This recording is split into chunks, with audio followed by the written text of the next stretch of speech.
Magister Ilmu Komunikasi Korporat dari Fakultas Falsafah dan Peradaban Universitas Paramadina, Jakarta.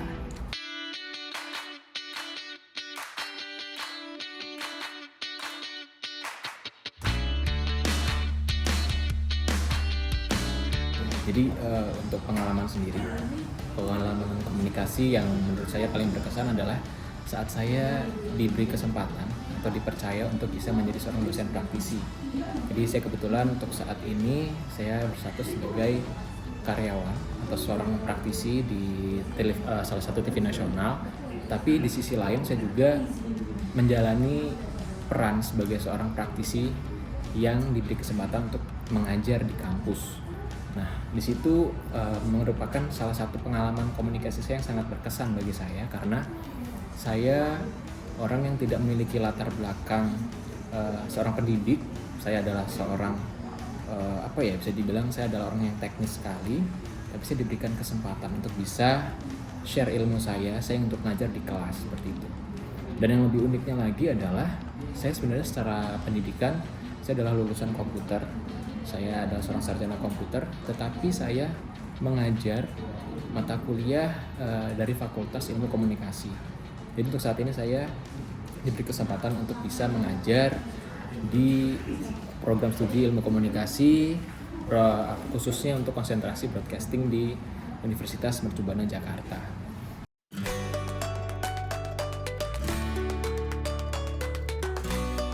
Jadi memang menurut saya ini sangat unik dan saya cukup bangga karena saya adalah orang yang menurut saya sendiri tidak terlalu pintar dalam berbicara, tapi saya dipercaya untuk bisa memberikan share maksudnya saya membagikan ilmu saya kepada mahasiswa-mahasiswa yang mungkin secara background mereka sudah tepat jalannya. Jadi mereka memang dari awal sudah punya ketertarikan di dunia broadcasting, makanya mereka ngambil kuliah broadcasting dan semacamnya. Sedangkan saya adalah orang yang sebenarnya terjebak di dunia broadcasting karena secara jurusan saya kuliah juga berbeda dan latar belakang saya berbeda itu. Jadi serumpun ilmu juga berbeda, tidak linear dengan saya. Nah, di situ saya merasa ini berkesan dan unik karena kok bisa saya dipercaya untuk bisa ngajar anak komunikasi seperti itu. Jadi itu memang menurut saya yang unik sih.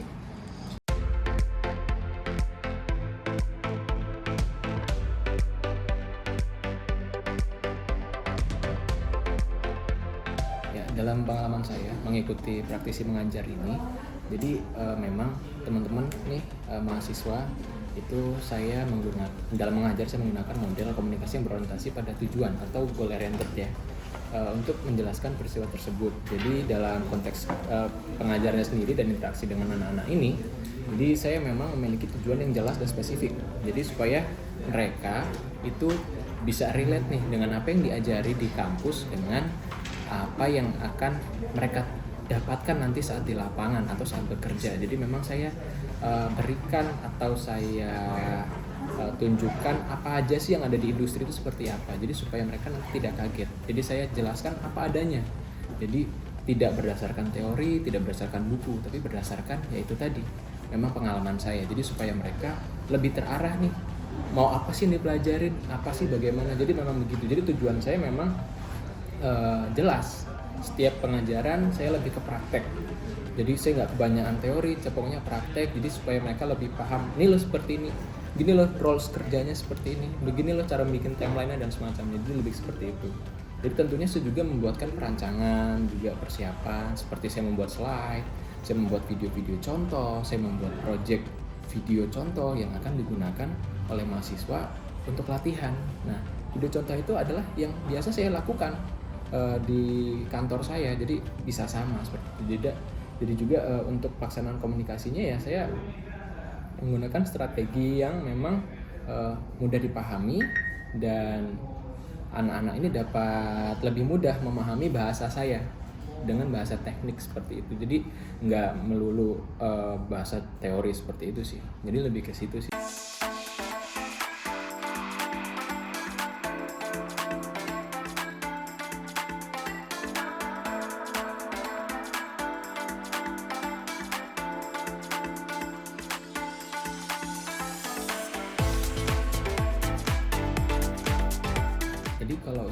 kayak suatu kasus yang menurut saya menjadi perhatian saya itu seperti kasusnya antara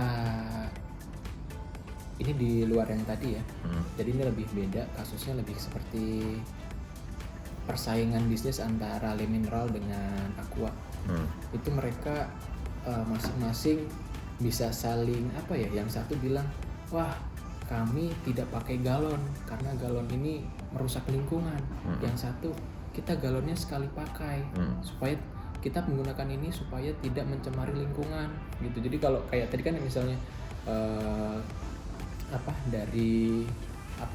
kalau yang Le Mineral mereka masih menggunakan galon tapi itu galonnya sekali pakai itu merusak lingkungan. Tapi kalau kayak Aqua itu dia lebih ke menggunakan galon yang diulang terus tapi dia menjaga supaya lingkungan tidak rusak seperti itu. Jadi itu unik dengan cara mereka juga saat di lapangan itu jadi dibikin semacam kami lebih sehat loh dibanding yang ini, kami lebih peduli lingkungan nih dengan yang ini. Jadi itu unik tuh. Jadi itu yang bikin saya unik.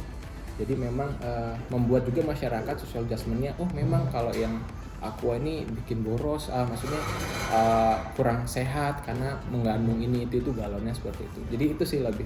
Jadi memang social adjustment-nya sih yang saya tangkap seperti itu konsepnya. Kalau jalur elaborasinya apakah memakai model like code atau model ILM atau model teori yang planned behavior gitu, Mas, yang tadi yang cerita soal Le Mineral.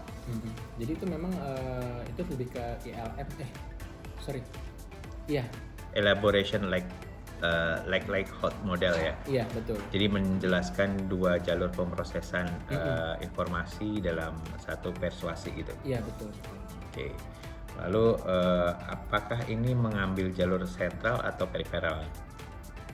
Jadi memang kalau untuk ini menurut saya ini memang melalui jalur sentralnya.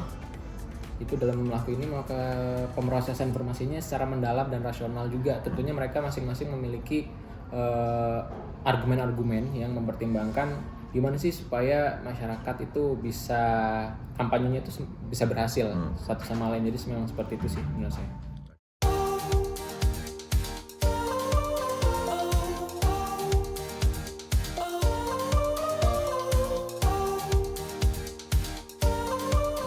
Ya, kalau pengalaman pribadi merefleksikan proses pembentukan identitas diri saya, mungkin banyak juga orang yang kenal saya adalah orang yang kecil, lincah gitu, banyak omong gitu.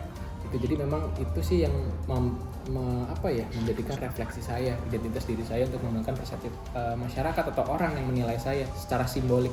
Saya adalah orang yang kecil, lincah, banyak omong gitu. Ya mungkin itu sih yang menurut saya itu menjadi perspektif interaksi juga sih.